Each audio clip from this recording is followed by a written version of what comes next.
Hi there guys, and welcome to this tutorial on types of sentences. Now, probably lots of you have had your teachers say to you that you should aim to vary your sentence structure, that it's a key part of getting a C at GCSE, adds variety and interest to your writing. That's all well and good, isn't it? But we need to know what different sentences we can use, in a sense, before we can start adding them to our work. So, all sentences need the following things. They need a subject and they need a verb. Now the subject is the who or what in a sentence, and it's basically the person or thing which all the action of the sentence revolves around. So here's my example. David kicks the ball. David is doing the thing. That makes him the subject. Now the other thing it also needs is a verb. Verbs you might have learnt of as doing words or action words. And it's either an action or a state of being. So, in that same sentence, David kicks the ball, the action, the physical activity is the kick, isn't it? So kicks is the verb, and that makes this a complete sentence. Just as an aside, if you were curious, many sentences also have an object, and that's basically the thing in the sentence that receives the action from the subject.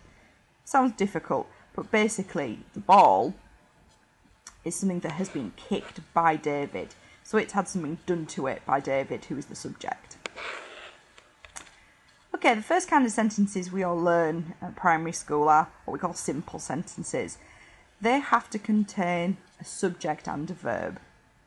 Now, you can add an adjective or a connecting word, and that doesn't necessarily mean it becomes a compound sentence, because it wouldn't necessarily be able to stand by itself. I'll go into this in a minute. But by adding little Lucy reads loves books, still a simple sentence. Now, compound sentences, people often sort of a bit worried, kind of find these a bit tricky, often confuse them with complex sentences. Now, these are when two independent sentences are joined together with a conjunction. We've got examples of 3 conjunctions there, and, or, but.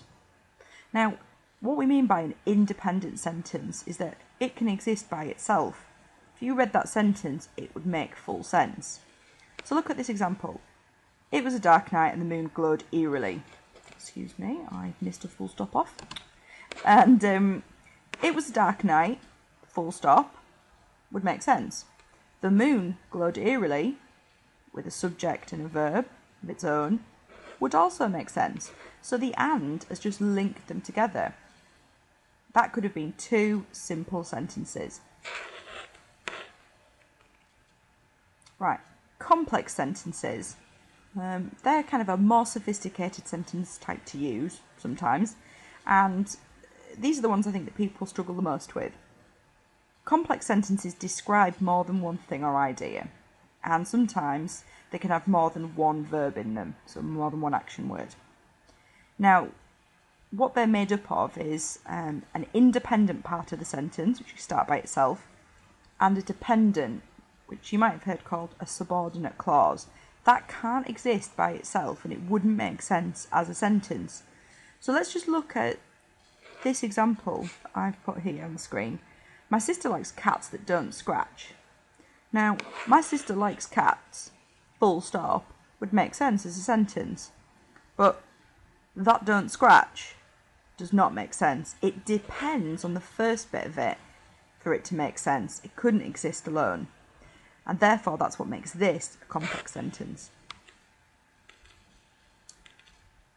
While we're kind of on this topic of sentences, it's a little bit of an aside, but I think it's relevant to tell you about auxiliary verbs. Now, you might have heard this sort of expression before, auxiliary verbs, not quite knowing what it is. Now, sometimes a sentence can't just cope with its main verb. It also needs a helping out verb, an auxiliary verb.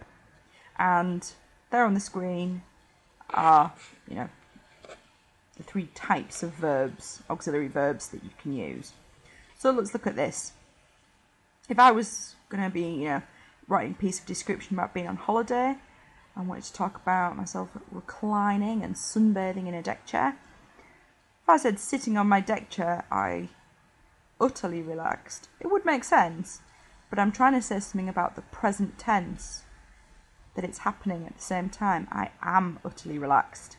So you can see that that verb there helps out the first one because it tells you something about the tense that I'm writing in. Okay, got it? Pause your screen and have a look at the following 6 sentences. See if you can work out what each of these is. Is it a simple, a compound, or a complex? Just pause your screen now. Okay, did you get it? They're the answers. The cat sat on the mat, one simple idea. I saw an elephant. I also saw a lion. Both of those are going to exist by themselves as sentences. Bit of a trick one here. The delectable, exquisite chocolate lured me to it. It's simple. Just because it's got a number of adjectives, still one simple idea. It's still got one verb, one subject. I like a dog that doesn't bark. Okay, I like a dog is independent, but that doesn't bark depends on the first half of the sentence to make sense. It's complex. I went to school and I made lots of new friends. Loads of new friends. Both parts of these can exist by themselves. It's compound. I was laid in the park, feeling great, when a large slug ruined my new jacket by crawling on it. It's complex. As a rule of thumb, complex sentences are often the long ones, but it's not always the case. But here, feeling great couldn't exist by itself. Therefore, it becomes a complex sentence. Okay, best of luck with adding variety to your writing by using a range of sentence structures. Hope that's helped. Best of luck.